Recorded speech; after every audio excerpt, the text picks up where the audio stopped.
Bom, vou fazer uma introdução rápida em programação orientada a objeto em C++ para vocês, bem rápida mesmo.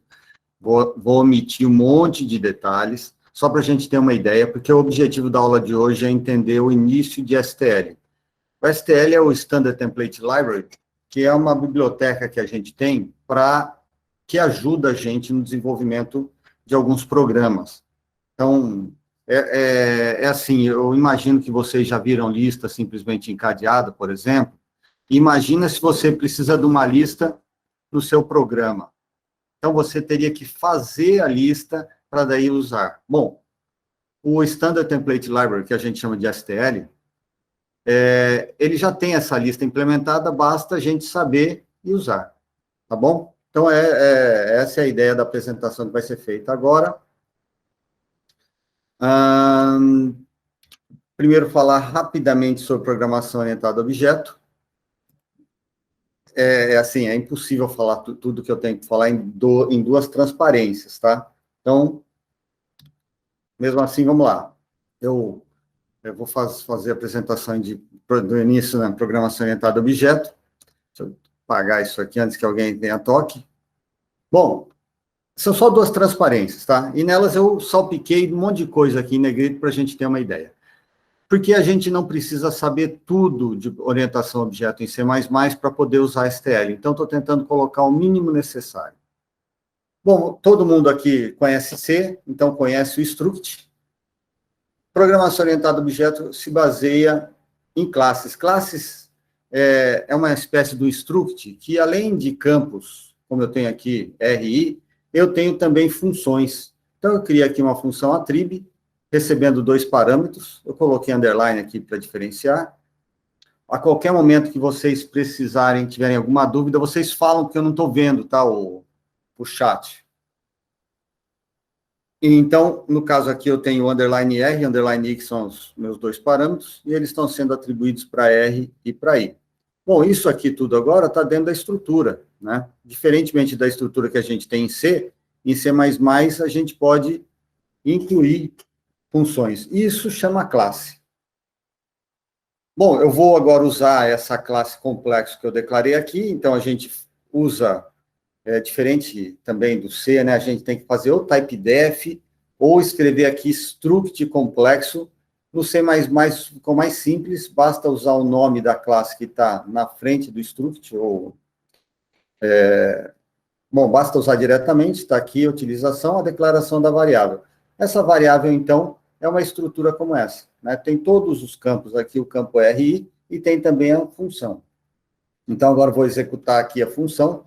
Para isso, a gente faz a.attrib, a mesma ideia que a gente tem no struct com os campos, só que aí tem os parâmetros estão aqui disponíveis, então significa que o 1.2 vai entrar no R, tá certo? No underline R vai ser atribuído para o R, e o 3.4 vai ser o valor de I que vai entrar na variável I. Então, a gente tem esses dois valores iniciados. E aí, para verificar isso, eu estou apresentando isso na tela. Então, a gente viu aqui a ideia de classes, certo? Um subconjunto, como eu falei.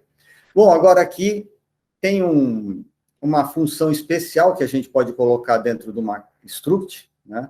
Que ela tem o próprio nome da struct. Essa função especial que tem o próprio nome da struct, a gente chama ela de construtor. Ela é especial porque ela é a primeira função a ser executada. Então, olha só, eu coloquei, da mesma forma que o attrib tinha lá dois parâmetros, eu criei aqui a função complexo, meus dois parâmetros, os dois parâmetros atribuem para o RI, iniciando os campos. Então, a gente vai usar esse complexo dessa forma, complexo, o nome da variável que a gente quer criar, e os parâmetros do construtor. Vejam que esses parâmetros aqui só servem porque a gente criou uma função com o mesmo nome da classe. E uma outra forma é com a alocação dinâmica. Vocês devem ter aprendido a alocação dinâmica em C, e a alocação dinâmica em C a gente faz com malloc. Em C++, a gente pode usar tudo que tem no C, mas a gente usa normalmente para a classe a função, aliás, o operador new. Então, a gente faz new, o nome da classe ou do construtor, e aí os parâmetros do construtor, e isso aqui volta um ponteiro, que no caso eu estou atribuindo para B aqui. Então, se eu for usar agora o A e o B, eu vou usar assim, né? A.R, A.I, para fazer acesso aos campos de A. E para o B, que é ponteiro, A menos maior R, A menos maior I. A mesma coisa se eu tivesse uma função, né? Eu usaria o A menos maior aqui. Bom, então essa é a ideia. Ah, sim, e o complexo, aliás, o A, que a gente chama de instância aqui, na programação orientada a objeto, ele vai deixar de existir quando o escopo terminar. Então, o escopo começa aqui, né, onde abre a chavinha, quando terminar a chavinha, ele deixa de existir. E esse de alocação dinâmica, a gente começa aqui. Ele passa a existir aqui. Porém, esse, como é uma alocação explícita, dinamicamente feita, né, a gente precisa liberar. Em vez do free que a gente usa com malloc, aqui a gente usa o delete e o nome do ponteiro que indica a instância. Segunda e última transparência. Se tiverem alguma dúvida, vocês vão me avisando. Em C, acho que não tem o const, talvez nas versões mais novas, não tenho certeza, mas o const serve para a gente falar que alguma coisa é constante. Ele pode aparecer na declaração de uma variável, indicando que a variável não é uma variável, é uma constante. Mas ele pode também aparecer em outros lugares, em parâmetros. Poderia ter colocado const aqui, indicando que o valor não vai ser alterado dentro dessa função. E o const mais estranho, coloquei esse aqui só para indicar, porque só tem dentro de classe, certo? Esse const aqui indica que nem o campo R, nem o campo I serão alterados por essa função imprime. Então, se a gente tem uma função que tem um const na frente, a gente sabe que essa função não altera nenhum dos campos da classe onde essa função está. Então, aqui a execução do programa, né, complexo A com os dois parâmetros do construtor, então aqui os dois parâmetros sendo atribuídos, e aí o A.imprime, então a execução dessa função, imprimindo o valor do R e do I. Bom, aqui um outro programa, e último, para a gente introduzir orientação a objeto, é que em orientação a objeto a gente tem a possibilidade de fazer sobrecarga de operadores. O que é isso?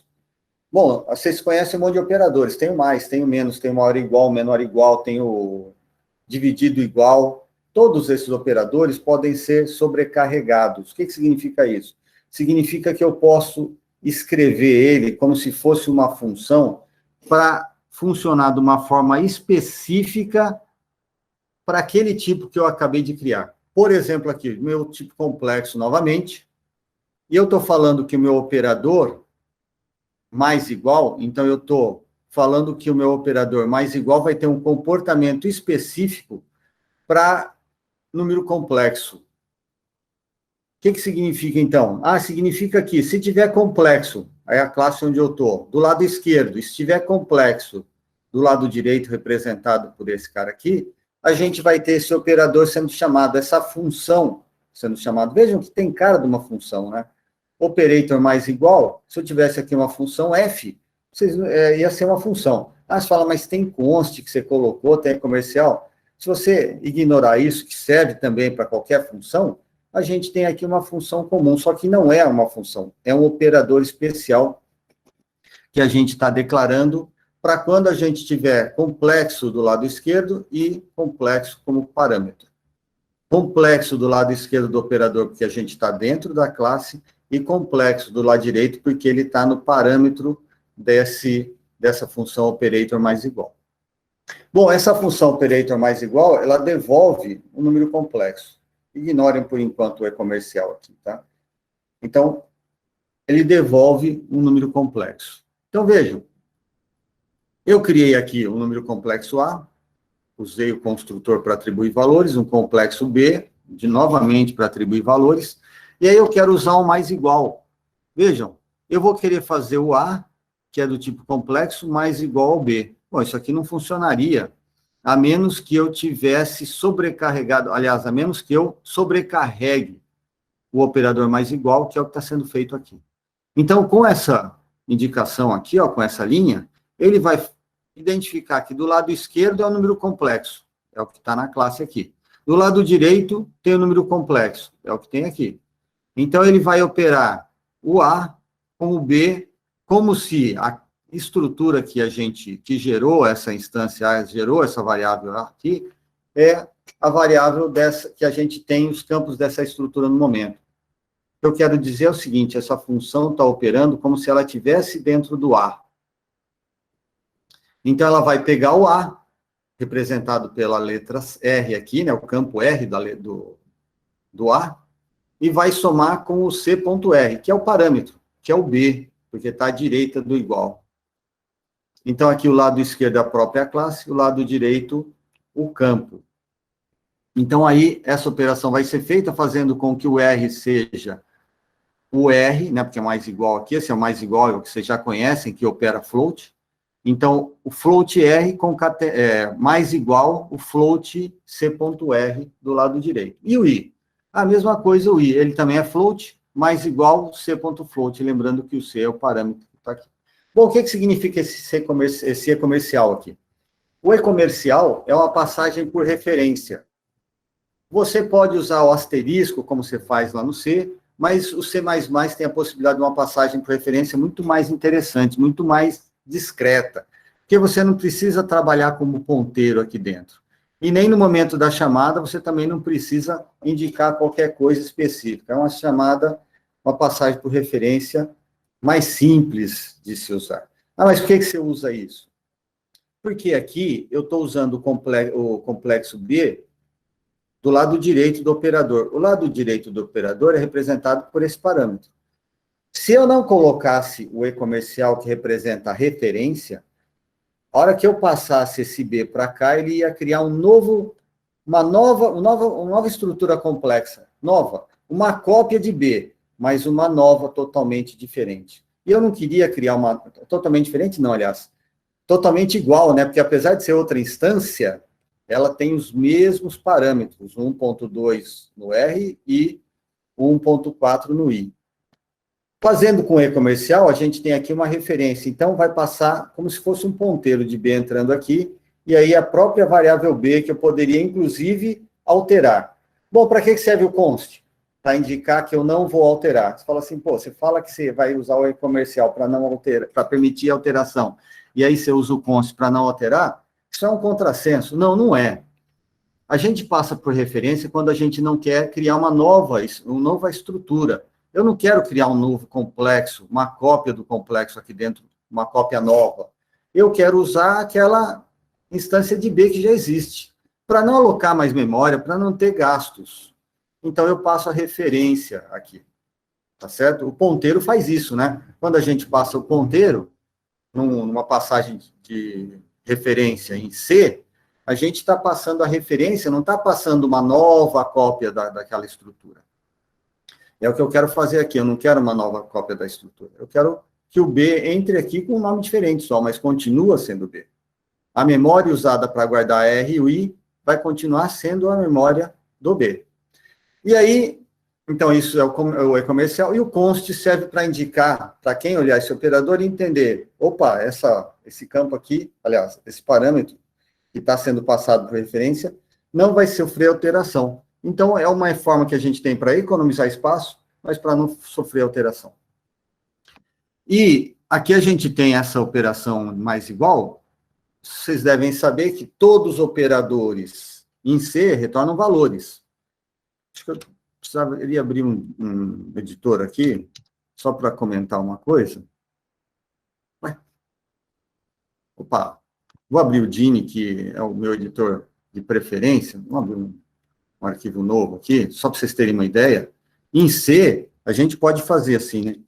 Vamos imaginar que a gente tem x igual a 10, y igual a 20, z igual a 30.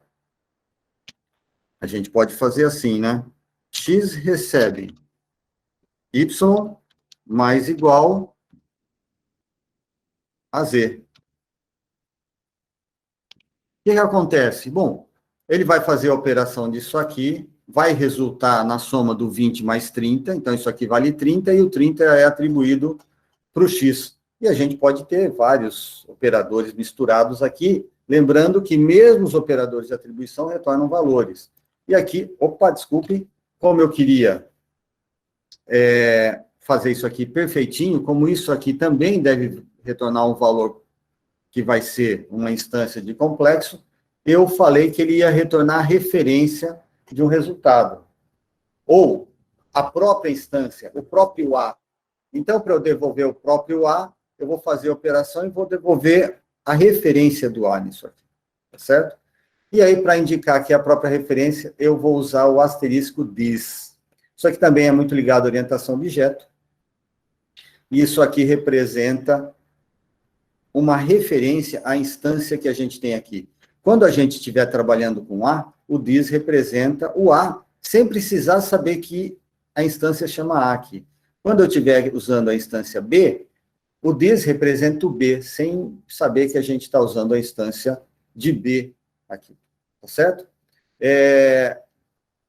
Foi absurdamente rápido. Eu sei que em vez de eu tirar dúvidas, eu criei dúvidas, mas um pouco era a minha intenção, porque eu quero que vocês percam um tempo dando uma olhada nessas operações aqui e tenham uma ideia, principalmente, que é possível se criar um operador, qualquer operador, menor, maior, o que for, para operar uma estrutura que a gente vai criar, tá bom?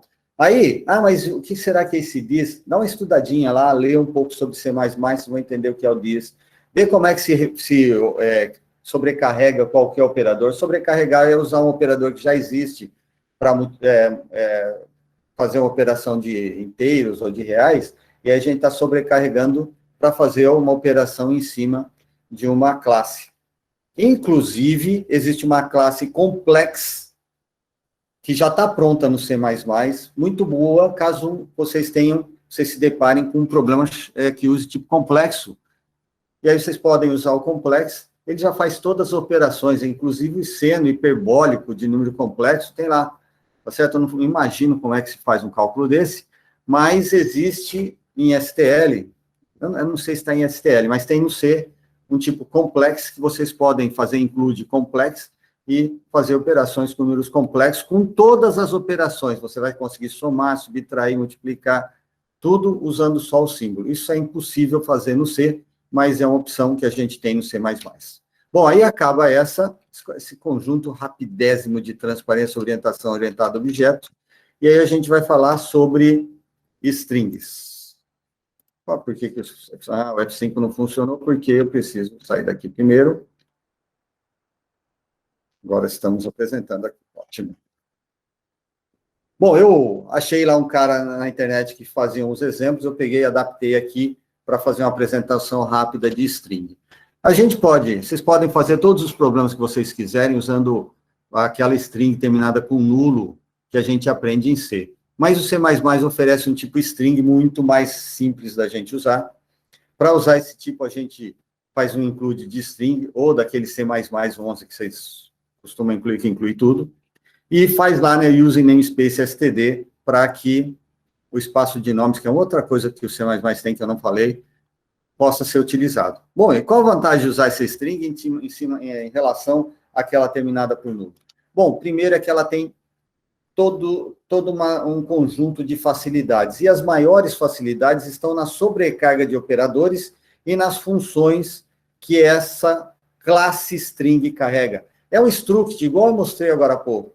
Tá, só que o struct não chama complexo, igual eu mostrei, chama string. E eu não vou mostrar como ela está declarada, porque a gente não quer saber a declaração, a gente só quer saber usar.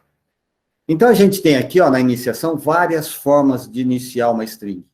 A gente pode usar um igual para iniciar uma string, mas a gente também pode iniciar com parte de outra string, pode iniciar com caractere repetido, tem muitas opções. Não vou falar em todas elas aqui, algumas delas até são muito intuitivas, algumas nem tanto, né? Não é permitido se iniciar uma string com um caractere, lembrando que o apóstrofo simples e representa o caractere, isso não é válido, nem isso é válido. A menos que você queira colocar um caractere na tua string, e aí você coloca um A, aí você vai ter um caractere na tua string, tá bom? Bom, então a gente tem a forma de iniciação, funções dentro da classe string para retornar o complemento dela. Existe uma funçãozinha chamada C_str, que converte essa string classe para aquela string do tipo do C, para que às vezes você possa fazer uma conversão, tipo, você quer imprimir com printf. não dá para imprimir com printf com string. Com cout dá, mas com print não dá. Não diretamente, você tem que pegar e transformar ela numa string do C. Isso a gente faz com essa função. Vejam, aqui é uma instância da string, criada aqui, o operador, igual aqui, funciona como se fosse a chamada do construtor com esse parâmetro. Então, a gente criou uma variável string aqui, criou um vetor de caracteres, para a gente colocar o nosso vetor terminado por nulo aqui. Aí eu copio, né, com strcopy, para esse campo, o que retorna a função CSTR desta classe string, tá bom? Bom, e aí a gente tem as possibilidades de inserir uma string dentro da outra, tem várias funções correspondentes lá em C, só que aquelas são mais fáceis de usar. Então, na posição 3, adiciona uma outra string, poderia estar a string constante aqui para facilitar, e aí vai, tem uma para apagar um pedaço, uma para substituir, depois vocês vão olhar aqui as funções, quando vocês tiverem tempo, para ver todas as funções possíveis.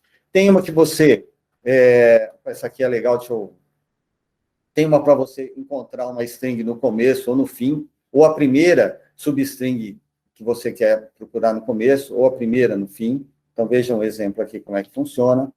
E essa aqui é legal. Às vezes você quer saber qual a primeira letra que tem aqui entre o A e o U. Você poderia fazer um for aqui pegando o A, testando, pegando o E, testando, pegando o I, testando, ou você pode definir uma função que tem o texto que você quer, e aí usar o find first off, e aí você coloca cada um dos caracteres. Veja, ele não vai procurar A, E, ou U agora, nessa função. Na anterior, ele procuraria o A, E, ou U. Aqui ele vai procurar se uma dessas letras, aliás, aonde a primeira dessas letras aparece nesse texto. E aí a gente continua, tem a substring, né, para a gente cortar um pedaço. Agora tem o operador igual, uma string igual a outra. A gente, em C, usaria o strcpy, para fazer uma cópia, que a gente pode usar igual no momento que a gente quiser.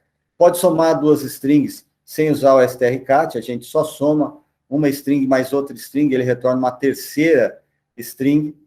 Então, isso fica muito legal, facilita muito a vida da gente. A gente pode, inclusive, aqui concatenar uma string com um único caractere, né? Tem um mais igual, vejam, tudo isso aqui é sobrecarga de operadores, igual eu fiz lá. Lá no complexo, eu só mostrei a sobrecarga de operador mais igual, mas muitos outros operadores podem ser sobrecarregados, praticamente todos.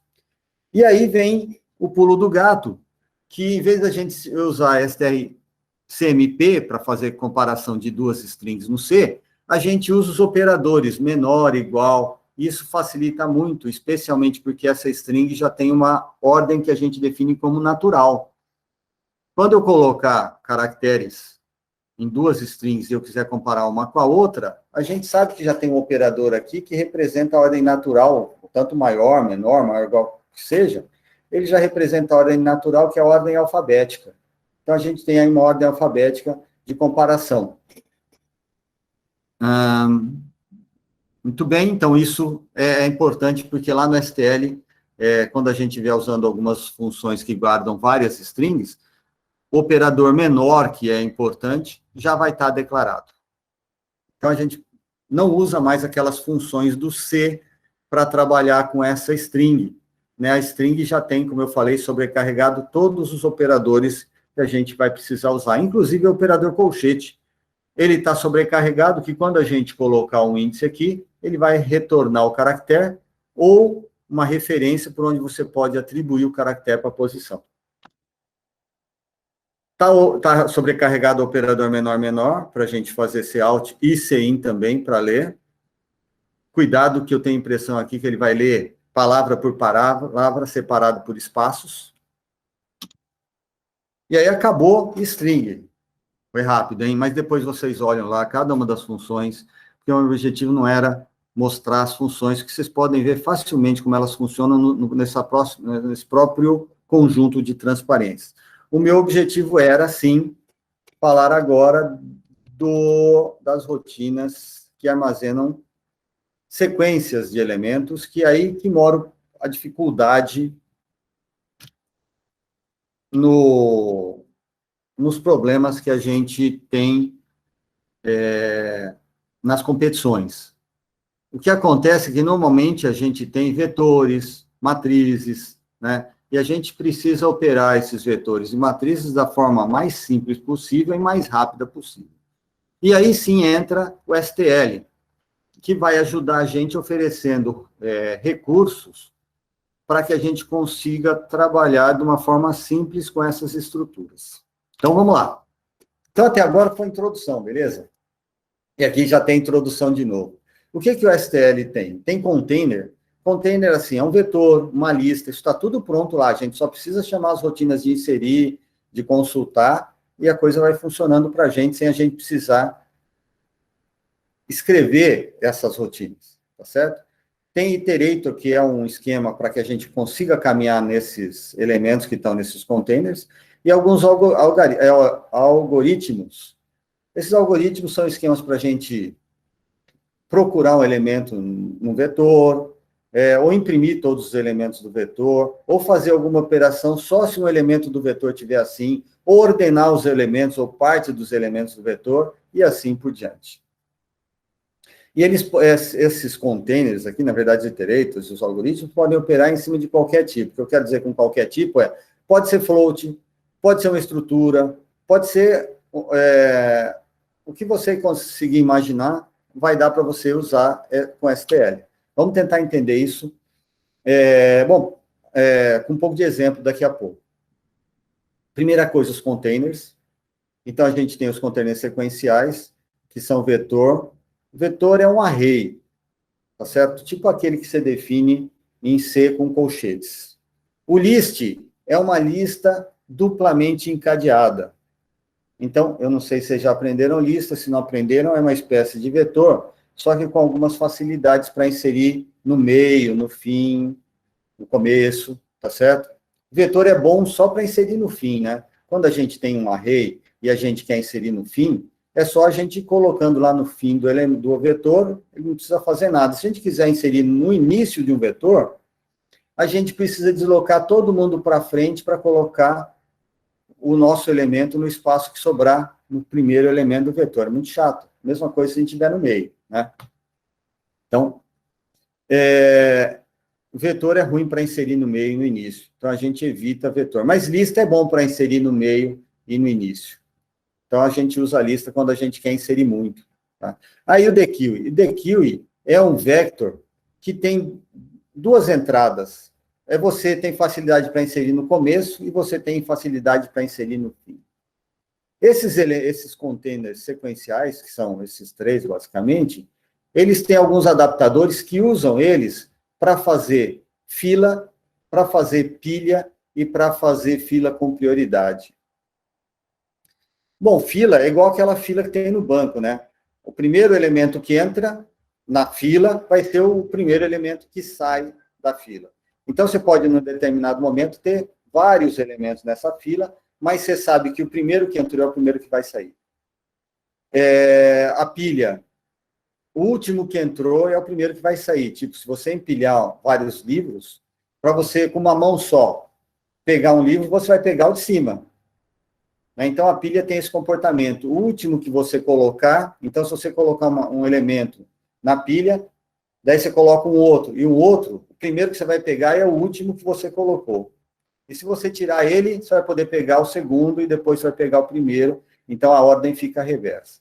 E a fila com prioridade é o que a gente vê na vacinação, né? Quem é mais velhinho, fura a fila e vai lá para frente. As outras pessoas podem entrar na fila, mas elas vão sendo colocadas mais para o fim, tá certo? Guardando a prioridade de quem tem menor idade.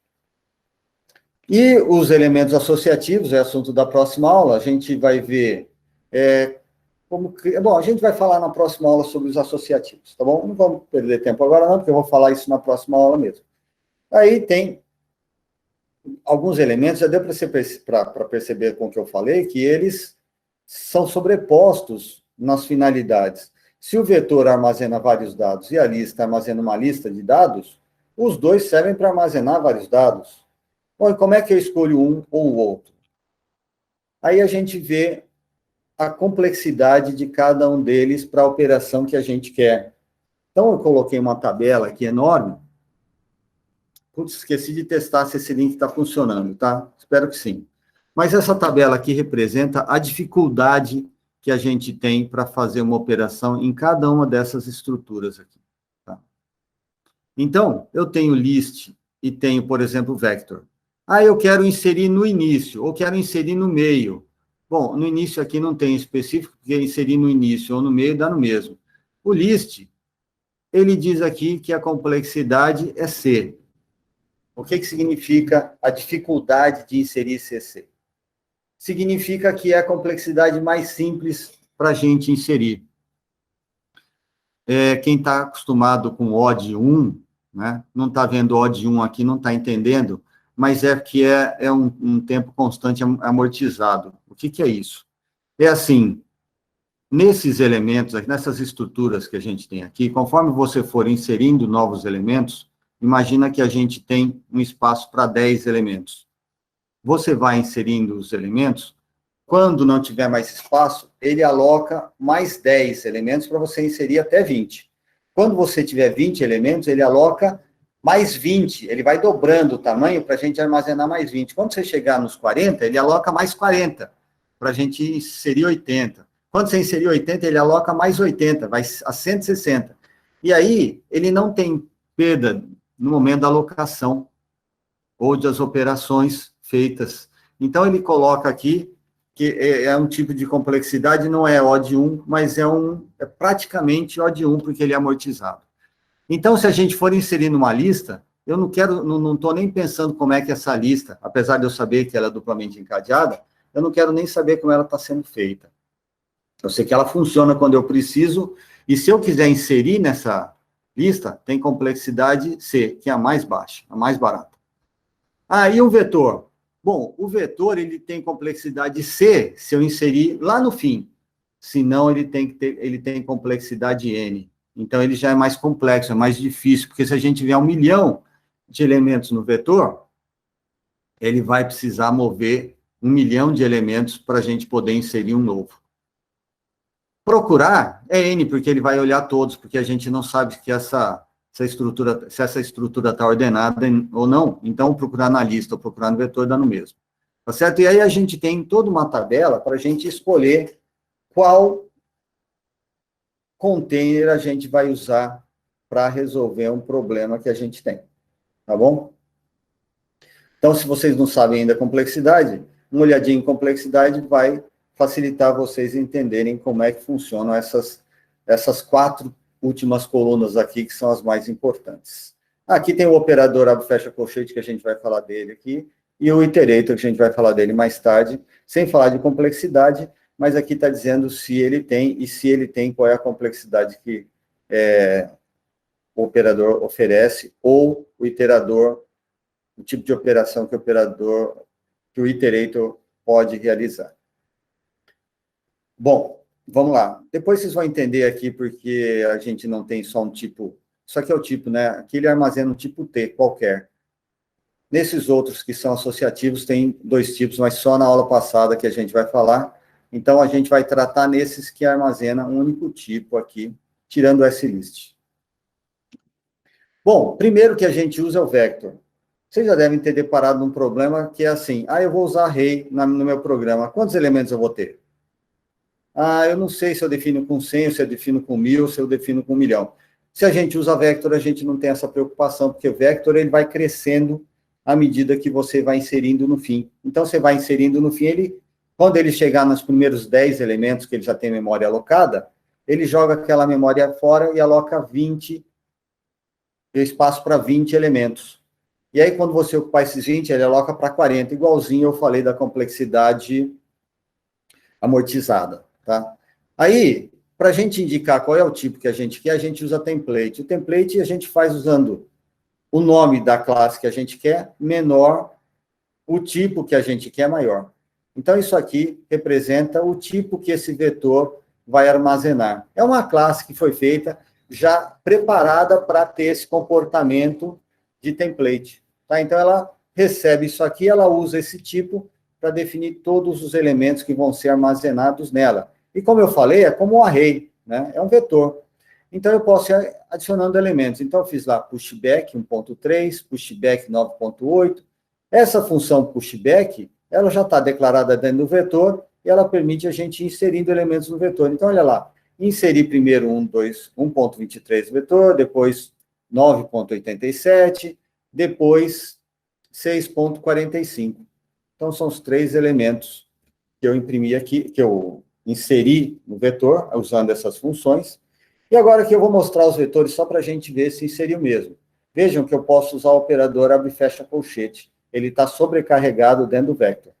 Então, eu posso fazer VF índice 0, VF índice 1, VF índice 2 e VF índice 10. Opa, eu não inseri VF índice 10. Isso aqui não se deve fazer, tá? Eu fiz aqui só para vocês verem que muitas vezes funciona, mas vocês estão correndo risco de fazer um acesso violento à memória. Aliás, uma violação de acesso à memória, que eu brinco com um acesso violento à memória, porque é access violation, né? Então, então vocês podem fazer um acesso que não pode ser realizado. Aqui, no caso, eu sei aliás, eu testei e funcionou, então eu coloquei aqui para verificar que o valor que vai, para mostrar, ou pelo menos o valor que está sendo apresentado aqui, é um valor que a gente não tem confiança nele, porque eu só armazenei 3 valores, tá certo? E aí o vf.size, ele vai mostrar o número de elementos que realmente eu posso usar. Esse e esse, tá bom? Eu posso tirar um elemento do fim, eu fiz isso usando o vf.back, essa função tira o último elemento, então é como se eu não tivesse feito esse pushback aqui, né? Só que eu fiz, então agora eu quero tirar o 6.45, essa função aqui retira o último elemento da lista, então ele não retira, ele pega o último elemento, então aqui eu peguei o último elemento. Agora o popback, sim, o popback tira o último elemento do vector. Então, agora, a gente não tem mais o último elemento do vector, que é o 6.45, o último que eu inseri, tá certo? E aí, mas eu vou ver que valor tem lá. Você pode encontrar o valor 6.45, porque ele não vai lixar a memória para pagar o valor. Fica lá como lixo. Então, a gente não pode usar. Vejam que eu fiz popback, ele apagou o último elemento, mas não apagou literalmente, ele simplesmente diminuiu o número de elementos válidos no vetor, o VF size, que retorna o número de elementos válidos do vetor, agora baixou para 2, indicando que apenas 1.23 e o 9.87 são válidos, tá bom? Então, cuidado com essa situação de operação aí, nos elementos que a gente não atribuiu, tá bom? Normalmente, quando a gente tenta fazer acesso a um que não foi atribuído, ele é bonzinho, ele volta a 0 para a gente, tá? Mas, mesmo assim, a gente deve evitar utilizar esses casos. Bom, aqui agora eu vou fazer usar uma outra estrutura, uma estrutura list. Esse programa aqui, comparando com o anterior, melhor, vector, usava um tipo primitivo, o float. Agora, aqui eu vou fazer uma lista usando, não um tipo primitivo, mas usando uma struct. Então, olha só, criei struct ponto aqui. Agora, vocês sabem que em C++ a gente pode criar um construtor que tem o mesmo nome do campo. Esse campo recebe X maiúsculo, mesmo nome da classe, aliás. Essa função ponto, que é o construtor, recebe um X maiúsculo e um X minúsculo, que são atribuídos para X minúsculo e Y minúsculo, que são os 2 campos que a gente tem aqui. A gente não pode usar em list o operador abre e fecha colchete, porque ele não foi sobrecarregado, tá? Mas eu vou criar aqui, então, a minha lista, que é uma lista de pontos, ela vai chamar LPT, lista de pontos. Criei aqui uma instância de ponto, fiz LPT pushback P, então estou adicionando esse cara lá. Eu posso adicionar no início da lista também, porque é uma lista encadeada, ele é bom para iniciar, para a gente colocar elementos no início da lista. Então, a gente pode usar a função push front. Eu poderia colocar algo parecido com P aqui, mas muitas vezes a gente quer já usar direto criar uma instância e já passar por parâmetro de uma vez só. É isso que está sendo feito aqui. A gente está usando o construtor e passando os parâmetros. Isso aqui cria uma instância, e essa instância já é automaticamente passada no parâmetro da função. Então, push front para iniciar, para colocar no início, push back para colocar no fim da nossa lista. E aí eu tenho em N o número de elementos da lista. Usando a função size, né, ela vai retornar o número de elementos, está sendo atribuído aqui, porque eu quero fazer um for para ver todos os elementos da lista, e eu vou mostrar então a minha lista agora que tem x e y. Cada um dos elementos da lista, ele vai ser acessado aqui, né? lpt.front é o primeiro elemento da lista. Ponto .x, o campo x, está sendo atribuído aqui. lpt.front é a função front de novo, ela volta de novo ponto, o primeiro ponto, ponto y. Então, vai aparecer o ponto y aqui. Os abfestos parênteses aqui são do formato do printf, tá certo? Estou usando printf aqui porque vocês têm mais familiaridade, então estou evitando o cout.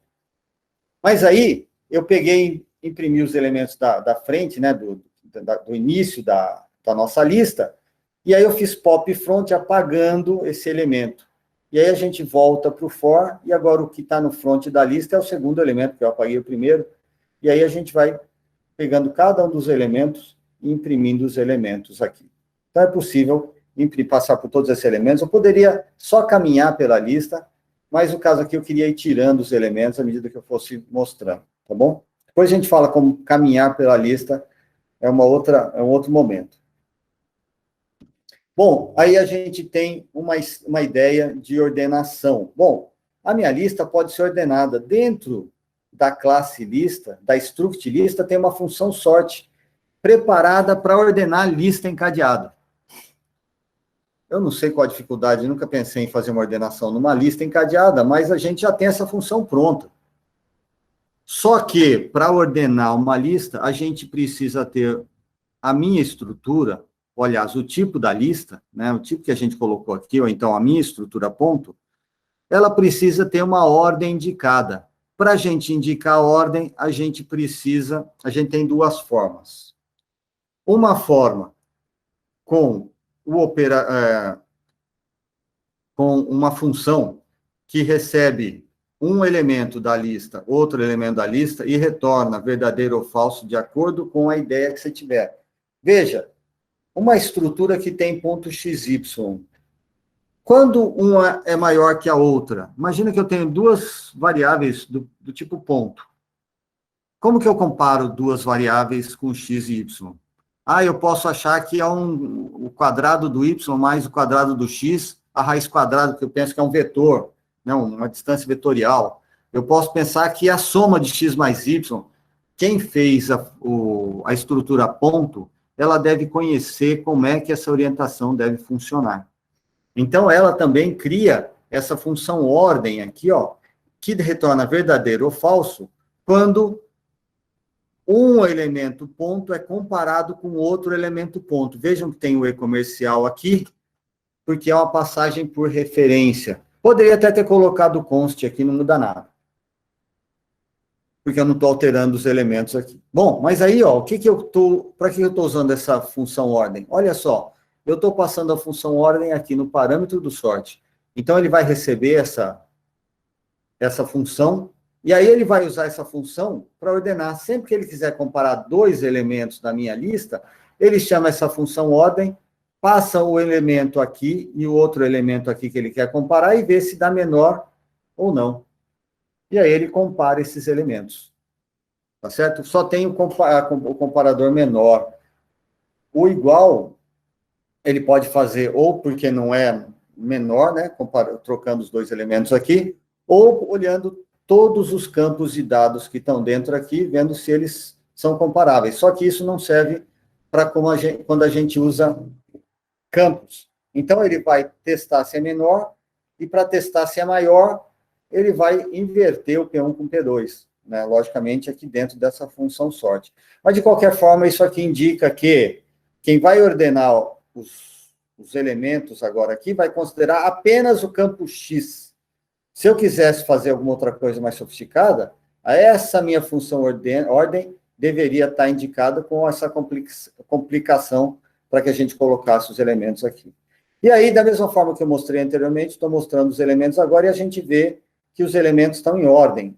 Eles não foram colocados em ordem, porque eu coloquei primeiro no fim, depois na frente, depois no fim, esses elementos, só que aí eles foram reordenados usando a função sort aqui. Beleza? Então, a gente tem aí um parâmetro indicando esse tipo de ordenação.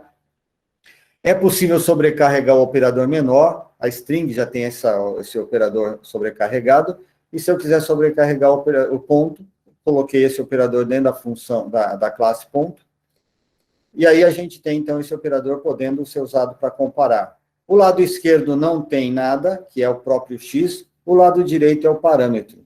Então, quando eu comparar um valor menor que outro valor, o primeiro valor é uma instância disso aqui, o segundo valor é o valor passado por parâmetro, é isso que é feito na comparação, e aí a gente não precisa mais colocar nada aqui para indicar qual é a ordem que a gente quer no sort, porque o sort vai usar a ordem natural da ordenação. Tá só certo aí? Quem define a ordem natural? O operador menor. Se tiver o operador menor, essa é a ordem natural que vai ser usada. Para vocês experimentarem usar list, tenta resolver o exercício 1244. Eu coloquei aqui uma dica, tá certo? Vocês vão entender que lá ele fala em ordenação estável. Na verdade, ele não fala em ordenação estável, mas os dados ficam indicados para a gente. E eu coloquei aqui ordenação estável. Por que esse sort faz ordenação estável? O que é uma ordenação estável? Vocês devem conhecer Quicksort, de algoritmos 2. Quem está fazendo algoritmos 2 talvez não conheça. Então, vejam, a gente pode ordenar elementos, e essa ordenação, se o meu vetor já tiver com valores inseridos, e todos os valores já estão ordenados, ele não muda a ordem dos elementos. Isso é uma ordenação estável. Mas a gente pode ter um tipo de ordenação que se a gente já tem um vetor na ordem que a gente gostaria que ele ficasse, e alguns elementos iguais lá, e a gente usa uma ordem uma ordenação não estável, ele pode mudar esses elementos de lugar, mesmo os que são iguais.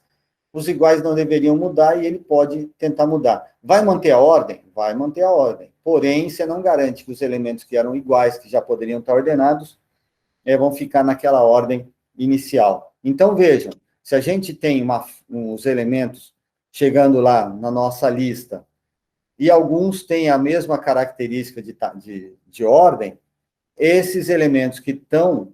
Então, se entrou um, entrou outro, entrou um terceiro, e os três já estão ordenados, se você mandar ordenar, ele não vai mudar. Mesmo se esses elementos forem iguais. Se você chamar uma ordenação estável, os elementos não saem de lugar. Os elementos são iguais. Uma ordenação não estável não garante que esses elementos não sairão do lugar.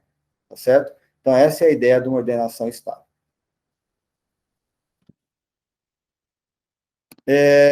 A gente tem aqui, o list tem várias funções, tem uma splice, bom, tem todas essas funções aqui, depois vocês olham elas para entender, tem mais do que essas, inclusive, essas funções servem para a gente operar em cada elemento de uma forma um pouco mais tranquila, né? A gente pode juntar duas listas, eu poderia pegar uma lista, pegar outra lista e ir juntando numa terceira lista, ia ser muito chato. A gente pode fazer merge e ele vai juntar essas duas listas para a gente, ordenadas. Inclusive ordenadas, né? Então, se elas estiverem ordenadas, ainda tem aquela vantagem que ele vai pegando, à medida que ele vai caminhando na lista, ele já vai pegando os elementos. E para ordenar as listas antes de usar merge, você vai usar o sort. Se você quiser uma ordem invertida do que está aqui, você pode usar o inverso, e tem outras funções aí que facilitam a vida da gente. Bom, tem o daqui, que é parecido com o vector, eu já comentei, a única coisa é que ele pode inserir bem no início e no fim, e ele tem o operador abre e fecha colchete, mas em compensação não tem aquelas operações que eu mostrei na transparência anterior que tem em lista. A gente tem aí umas adaptações. Vocês viram que eu poderia usar a lista, ou vetor mesmo, como uma pilha, inserindo no fim e removendo do fim. O último que entra é o último que sai. Isso serviria usando o pushback e o popback, tanto no vetor quanto na lista. Então, tanto o vetor quanto uma lista já tem uma ideia de pilha. Só que não tem as funções com os nomes que a gente está acostumado. Aqui a gente tem a pilha já com um nome, que são nomes padrões. Top vê o primeiro elemento da lista, push, top vê o primeiro elemento, né? Push insere um elemento no topo da pilha e o pop retira esse elemento do topo da pilha.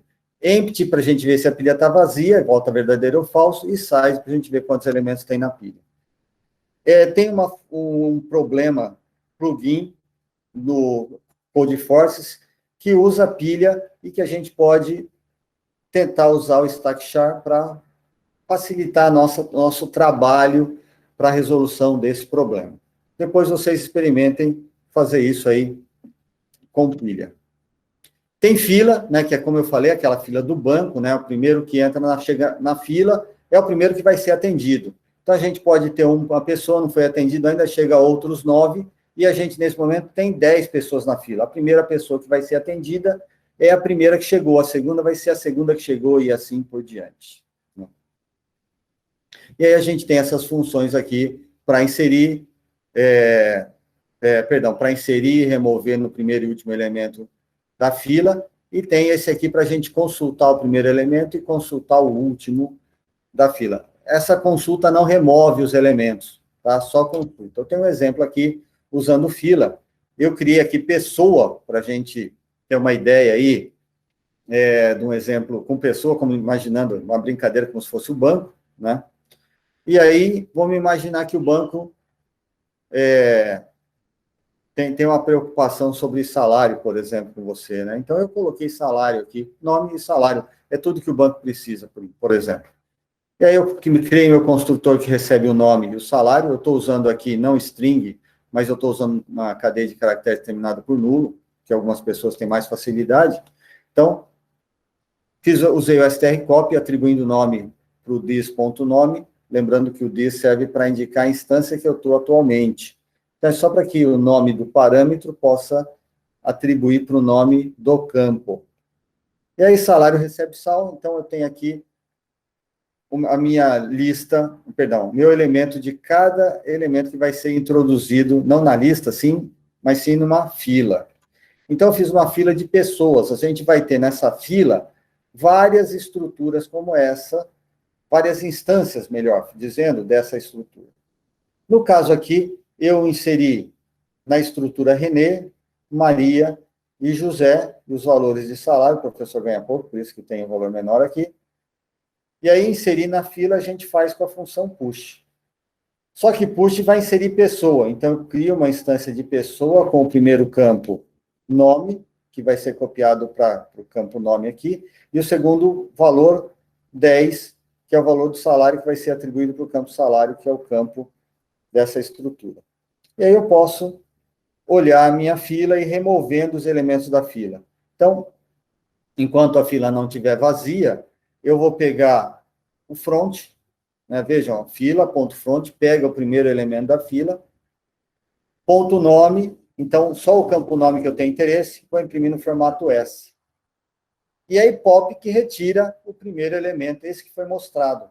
Aí ele volta aqui para imprimir o segundo e tirar o segundo, volta para imprimir o terceiro e tirar o terceiro, aí fila dá vazia e termina a nossa interação.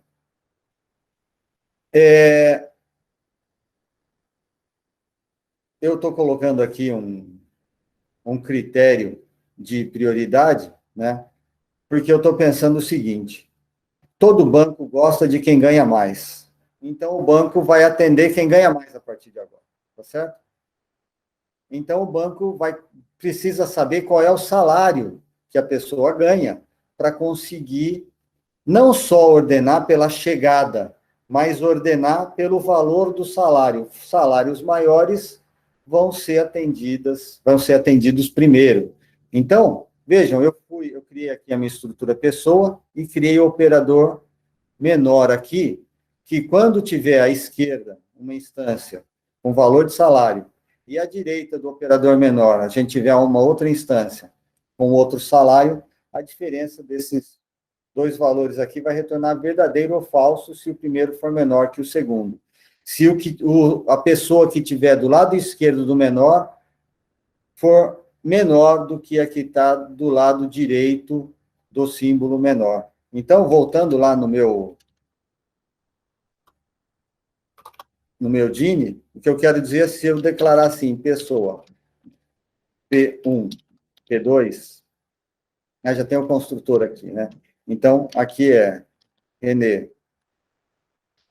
e aqui é o salário, 10.0, e P2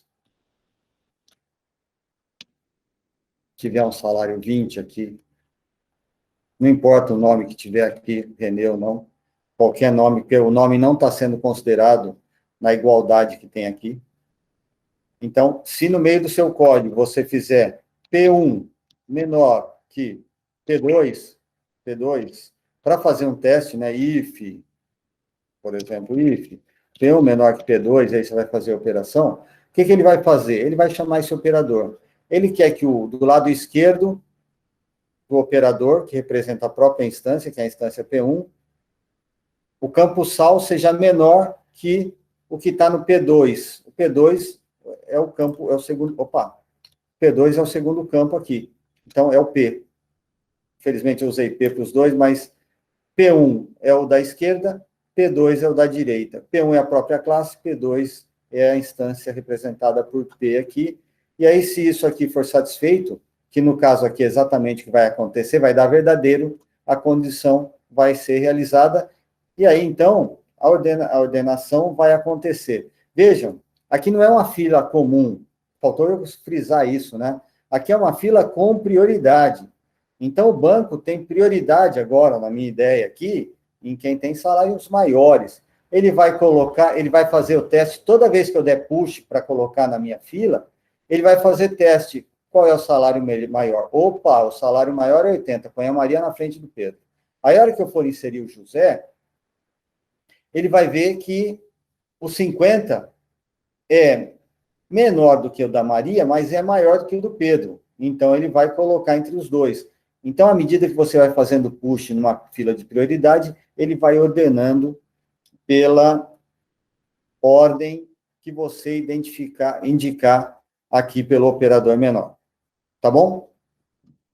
Aquele mesmo exercício, como ele usa uma sequência de strings, e ele ordena pelo tamanho as strings, se a gente tiver strings com duas letras, as strings com duas letras ordenadas não alfabeticamente, mas ordenadas pelo comprimento, que dá sempre 2, porque as minhas strings têm sempre 2, a gente colocando na fila, vai permanecer a ordem de entrada na fila. Se a gente colocar uma cadeia de caracteres numa fila de string que tem 3 caracteres, se todos até agora só tem 2, esse elemento vai entrar na frente da fila, tá certo? E é essa a ideia que vocês podem usar para resolver o 1244 do URI, usando Priority Queue. E aí, acho que eu me alonguei mais do que eu pretendia, mas foi uma ideia super rápida aí de STL, certo? Então, é para a gente só entender um pouquinho aí como funciona. Eu não sei se vocês fizeram perguntas durante o negócio. Então, cuidado aí, tá certo? Tem mesmo, se você usar, explode. Então, cuidado com a RAM aí, quando vocês forem usar, tá certo? É um cuidado que a gente tem que ter sempre. Então, se você não declarou ou não inseriu aquele elemento, evitem usar aquele elemento, porque nem sempre ele pode estar lá quando você for usar, tá certo? A menos que você tenha certeza. Então, vejam, nem sempre quando a gente diminui o vector lá, ele libera a memória. Se você diminui bastante, ele libera a memória. Não tenho certeza se ele libera ou se ele já mantém sempre. Acho que ele mantém sempre o tamanho. Ele aloca numa complexidade que é distribuída, né, durante o tempo, então não é muito grave, mas ele não libera. Eu acho que uma vez alocado, ele mantém aqueles dados alocados para sempre. De qualquer forma, isso aí foi introdução rapidíssima aí por STL. Eu acho que o Pedro deve ter preparado alguns exercícios para vocês experimentarem esses conceitos que a gente viu aqui hoje, tá certo? Então, experimentem aí com os exercícios. Agora eu passo a palavra para o Pedro novamente, para que ele continue. Eu não sei se eu fui muito rápido, Pedro, o que você achou? Ninguém fez pergunta nenhuma, não sei se eu fui muito rápido, não deu tempo, tá certo? O que você acha aí? Eu acho que foi ótimo, né? Acho que a princípio é um pouco estranho, né? Porque o C é bastante informação, a gente tem bastante controle das coisas e isso, até a gente se acostumar, é tudo meio estranho. Mas eu acho que deu para entender bem. Pessoal? Bom, ótimo, pessoal. É o seguinte, faltou só falar uma coisa. Você fala assim, eu sou bom, eu faço as minhas listas, eu uso os meus arrays. A vantagem de você usar STL é que já teve uma pessoa que programa quase tão bem quanto vocês, mas já testou muitas vezes, tá certo? E vocês ainda não tiveram tempo de testar muitas vezes. O Paiola já testou STL, eu já testei, e a gente já sabe que todos os problemas estão resolvidos, tá certo? Mas eu entendo que vocês têm pouca familiaridade, e o momento agora para que vocês consigam ter um pouco mais de familiaridade com o STL. Tá? Então, vocês vão perceber que, do jeito que eu falei aqui, putz, pareceu tudo misturado. Pega cada um dos exemplos e olhe agora devagarzinho, tentando ver o que cada um deles faz. Vocês vão ver que é fácil de usar. É duro de entender, mas é fácil de usar. Então, se vocês pegarem o esquema, vocês vão perceber que é tudo fácil de usar, tá bom? Apesar das complexidades envolvidas aí com C++, que vocês vão começar a perceber que, como é sempre a mesma coisa, não tem preocupação mais com elas, tá bom? Obrigado. Isso aí, Paiola. Pode assumir daí para frente. A gente que agradece, René. É sempre bom ouvir você falando de C++. Você que domina essas artes. Eu só arranho. Mas eu acho que o importante, uma das coisas importantes que o René falou agora é isso. A gente leva um tempo para se acostumar, mas no geral é sempre a mesma coisa, né? A gente não vai tão a fundo, a gente não precisa fazer mudanças muito grandes, né? Entender, pelo menos no contexto da maratona, no contexto dos problemas de programação competitiva, certo? Então é um pouco estranho no começo, mas a gente vai usando, vai se acostumando. A gente pode ter material de consulta, lembrando que a gente não precisa decorar nada. Então, ah, sobrecarga de operador, por exemplo, que é algo que nos ajuda. Né, se você tiver um código lá exemplificando alguma coisa para você consultar, eu faço isso, né, eu sempre pego alguma coisa que eu já fiz, copio e colo e altero o que eu precisar. Isso ajuda bastante. Outra coisa, o que o René falou, né, de já está pronto, já funciona, já foi testado, isso é muito melhor do que a gente fazer tudo na unha, fazer tudo do zero. Fora que é mais rápido, e pensando em maratona, por exemplo, isso conta muito, certo? E é bastante versátil, né? Isso é uma das coisas mais interessantes do C++, eu acho, né? Do STL, é que a gente tem as coisas prontas, mas a gente consegue modificar se for necessário. Então, por exemplo, né, como o René mostrou com o sort, que a gente pode definir o operador de menor ou definir um functor para mudar a operação de comparação. Isso ajuda muito. Lá na frente, isso se a gente tiver LPC2 ou se vocês verem no YouTube, quando a gente fala de geometria, por exemplo, tem alguns problemas que é interessante a gente fazer uma ordenação a partir dos ângulos dos pontos. Né? A gente pega um ponto central, um ponto pivô, e a gente quer ordenar a partir do ângulo que os outros pontos formam com esse ponto pivô. E a gente consegue usar o sort para isso. A gente não precisa implementar uma função de ordenação à parte. A gente pega o sort, só altera a função de comparação e vai funcionar muito bem. Isso é uma mão na roda para a gente aqui na maratona. Então leva um tempinho para se acostumar, mas é bacana. Então, só para encerrar, vai ser rapidinho. Eu vou dar um exemplo do uso de lista. Deixa eu só apresentar a tela. De lista não, de pilha. Bom, em relação né, à estrutura de dados de forma geral, né, a gente começou vendo a STL, semana que vem a gente vai falar mais um pouco sobre isso, né, o René principalmente, mas ao longo de todo o semestre e até o próximo, se a gente tiver LPC2, a gente vai ver outras estruturas de dados mais complexas, como né, árvore, grafo, de joint set, assim por diante. O que a gente está preocupado principalmente é o que essas estruturas de dados permitem para a gente, né, em termos de poder de representação e até de operações, e a eficiência dessas operações, certo? Né? Então, o que a gente pode fazer e qual a eficiência que a gente tem nesse processo, e isso vai ser muito importante para a gente nos problemas. Então, sim, a gente vai ver estruturas de dados mais complexas ainda, como árvores, grafos, que têm um poder maior de representação. A gente consegue resolver problemas mais complexos com essas estruturas, mas não subestimem essas primeiras estruturas que a gente está vendo, né? Pilha, fila, a heap, né, ou a priority queue, a fila de prioridades. Não subestimem essas estruturas, por mais que elas sejam mais simples. A heap nem tanto, embora com o STL facilite muito, mas a implementação dela é um pouco mais chatinha. Uh, Elas resolvem uma série de problemas, ou pelo menos ajuda a gente a resolver uma série de problemas de uma forma bastante eficiente e fácil, certo? Mesmo que o problema pareça complexo a princípio. Além de que elas são usadas como estruturas auxiliares para várias técnicas, como a gente vai ver ao longo da disciplina também. Hoje eu peguei um exemplo que talvez ajude em um exercício do Contest, que é o uso de pilha na análise de expressões. A análise de expressões aritméticas, no caso. A gente vai pegar uma partezinha desse problema. Esse é um problema, né, um pouco maior dentro de compiladores, né, que vocês podem ver análise sintática, análise de expressões. Mas basicamente o que a gente vai ver aqui é, dado uma certa expressão, analisar se os parênteses, né, os colchetes, estão dispostos de forma correta. Né? A gente poderia pegar só parênteses, como é na programação, mas eu acho que para ficar melhor nos exemplos eu peguei com chaves e colchetes também, e a gente tem alguns exercícios que fazem a mesma coisa, então vocês podem até testar depois.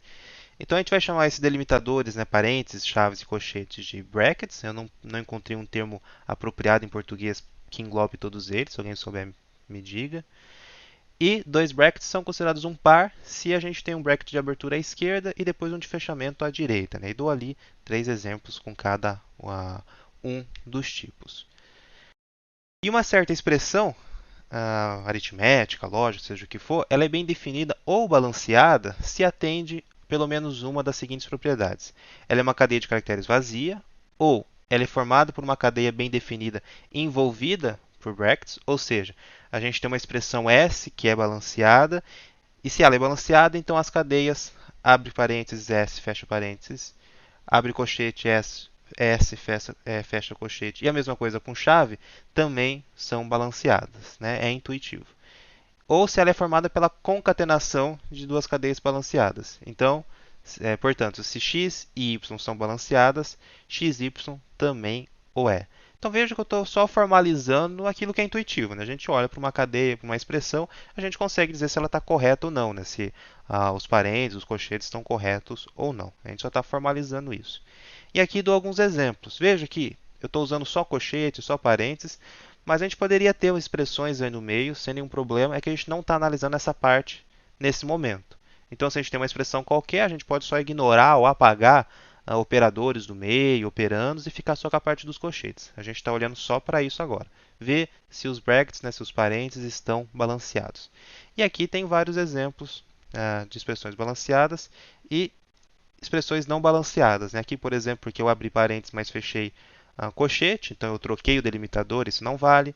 Aqui eu fechei antes de abrir. Aqui eu abri a chave, mas eu não fechei no final. Certo? Aqui eu estou intercalando, eu abri chave e fechei chave.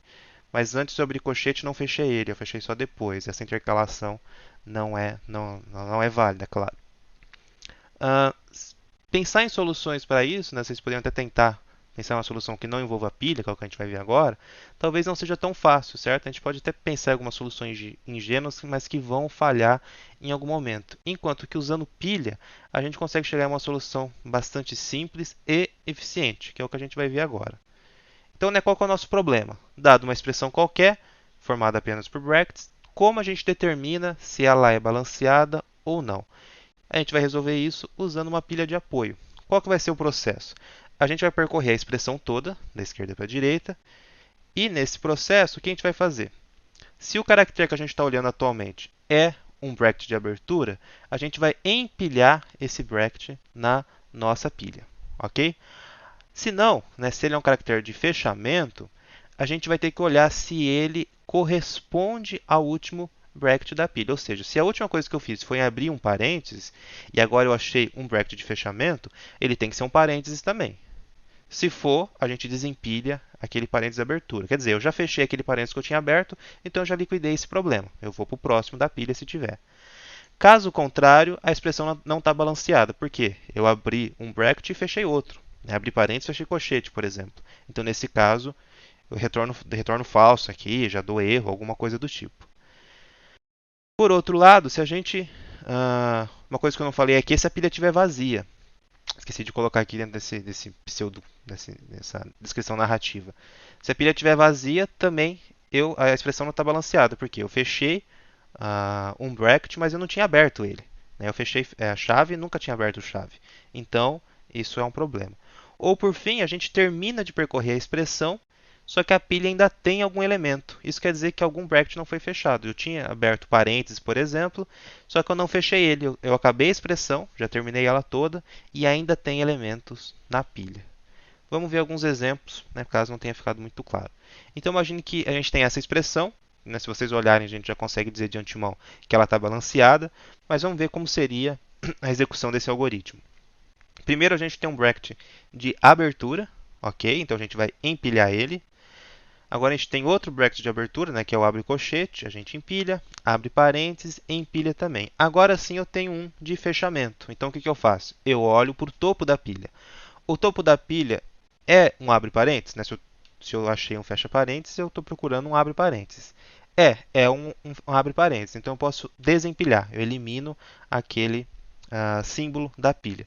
Com isso, né, é como se eu tivesse resolvido esse problema. Então esse abre parênteses e fecha parênteses está certo, eu parto para o próximo. Acho um fecha colchete. Então eu tenho que olhar para a pilha se eu tenho um abre colchete ali. E de fato eu tenho. Então eu desempilho ele também. Acho um abre parênteses, então eu empilho. Acho um fecha parênteses, olho para o topo da pilha, é um abre parênteses, elimino da pilha. Acho um fecha chave, então elimino da pilha e encerrei a cadeia. Acabei a expressão, acabei minha cadeia de caracteres e a pilha está vazia. Show! Então a minha expressão está balanceada. Agora vamos ver alguns exemplos em que isso vai dar errado. Então aqui, por exemplo, aqui a gente está vendo que ele está intercalado, né?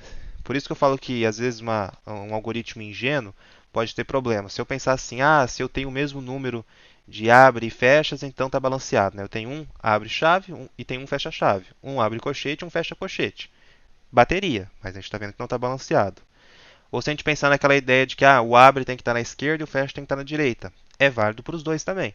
Né? A gente tem um abre-chave na esquerda e o fecha na direita. O abre-colchete na esquerda e o fecha na direita. Então, essas verificações não são suficientes para a gente dizer se a expressão está balanceada ou não.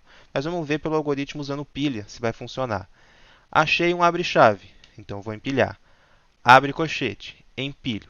Achei um fecha-chave, agora eu olho para o topo da pilha e vejo que tem um abre colchete. Então é incompatível, certo?